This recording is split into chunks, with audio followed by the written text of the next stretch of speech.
Hello everybody, welcome to Vigilant Citizen. My name is Josh. Thanks for joining me. I hope you all had a wonderful Thanksgiving. I know we did. Plenty of tryptophan. It's really starting to hit me now. This is actually take 2 of doing this video because when I did the first one and I went into the other room to start editing it, I was like, man, I look awful. I had like bags under my eyes. I sound sleepy. I can't find the right words.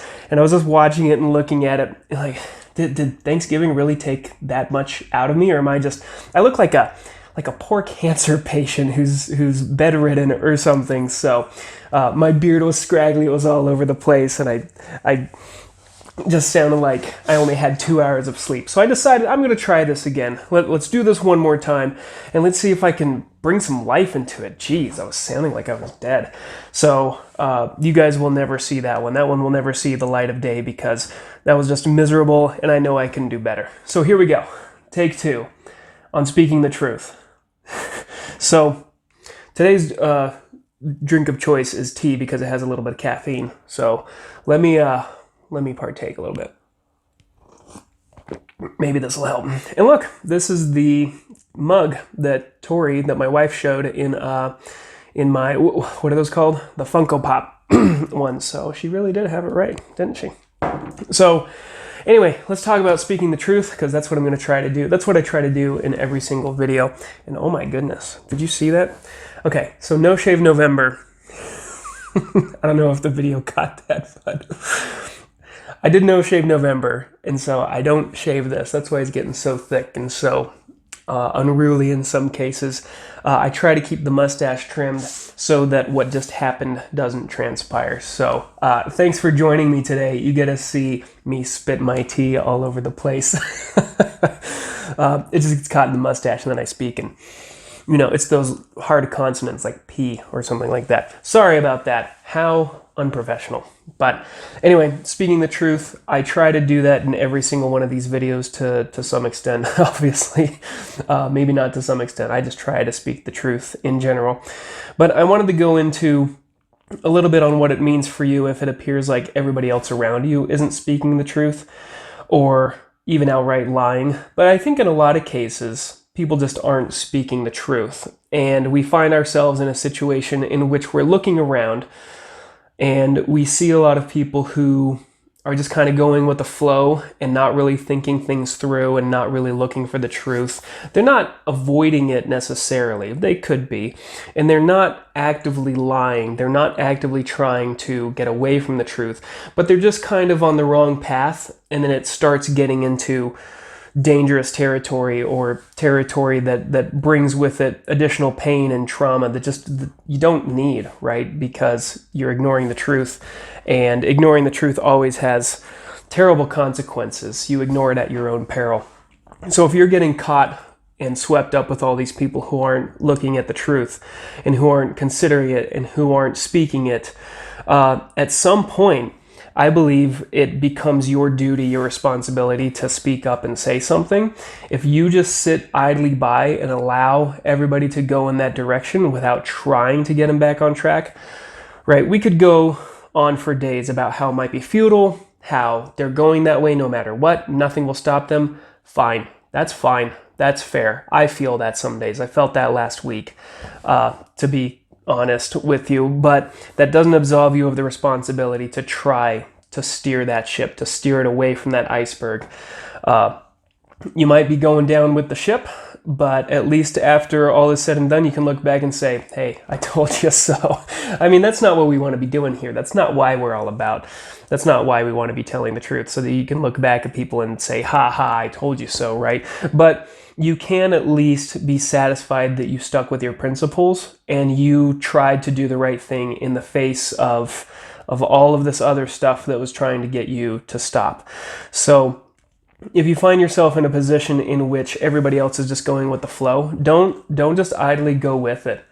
Start figuring out when the appropriate time to speak up. Maybe you need to build a coalition of people who can work with you and who will be by your side and who will speak up with you in an appropriate manner, right? You might find that you need to speak up in any organization that you're in, anything that has a group of people, right? Your homeowners association, your work, if you're at school, if you're in a at university or college, or even if you're just in high school, you might realize that, hey, we're doing something that just doesn't work. It's not right. For example, at school, well, I guess I won't go into any examples or anything. That gets now into the nitty gritty. I welcome your comments or thoughts if you have a question like, hey, what do you think about this specific example? I'd love to dig into it.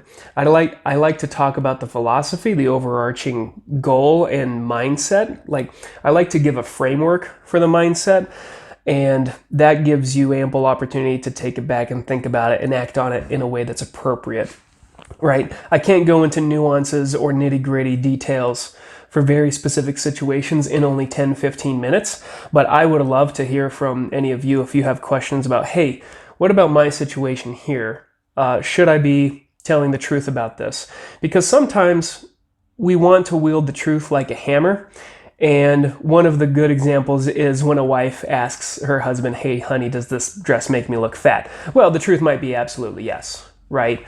But if you wield the truth like a hammer and you just answer it outright yes, then you might find that you're having more trouble than it's worth, right?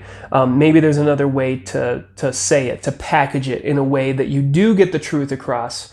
Like you could say, it's not as flattering because of this and this and this. I think maybe this one would work a little bit better. So instead of just distilling the truth down to a basic yes or no answer in that particular case, you might want to think about repackaging it. Because if you're walking around telling the truth all the time, wielding it like a hammer, hey, you look fat, hey, you look like crap today, hey, that's never going to work, you're never going to be a musician because you actually suck at playing trumpet, or whatever. Sure, you might be right. You might be right 100% of the time, but nobody likes you. Nobody's going to like you. Nobody's going to come to you with questions or to get your take on anything because you're not good at interacting with people, basically, is what it comes down to. There is a way to sort of sell the truth, and I know that sounds manipulative, but there is a way to package and sell the truth that's more palatable to people. And that can be ways of maybe asking them questions, probing questions that help them start to think it through so that they get to the answer themselves. Or Benjamin Franklin gave an example in his autobiography in which he says, I found it was easier, I'm paraphrasing, I found it was easier to get somebody to recognize the truth by telling them that, hey, it seems to me that this might be the case, instead of just outright saying, no, you're wrong, this is the case. I found that one to be particularly useful for me in my personal and professional life, just using that simple phrase of, it seems to me that this might be the case because of this and this and this. For one thing, that lets other people down easy. You're not accusing anybody of being wrong or showing that they're wrong. But also, if it turns out that you're wrong, it lets you down easy because you just said, it seems to be the case because of this and this and this. And you allow for somebody else to come in and say, well, have you thought of this, this, and this? And then you can say, no, I haven't. Let me add that in and let me recompile everything and think about it again. So there's a way to carefully package the truth so that you can get, first of all, you can find the truth, for one thing. And second of all, so that you can more readily bring people to your side so that when it comes time to be blunt with the truth, because there is a time that that's appropriate. I'm not going to tell you that you're just going to feel it, you're just going to know when it is. You will feel something in your gut telling you, okay, something's wrong, I need to speak up. You should listen to that.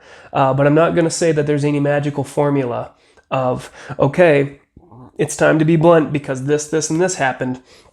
A lot of it's reading the room, understanding who you're dealing with, how can they understand, or how receptive are they to the truth, and what are the potential consequences and ramifications for telling the truth in a blunt way, right? So lots to think about here, but I think the ultimate goal that you want to strive toward is you need to find the right way to tell the truth. You need to speak the truth, especially if nobody else around you is doing it. It's not easy.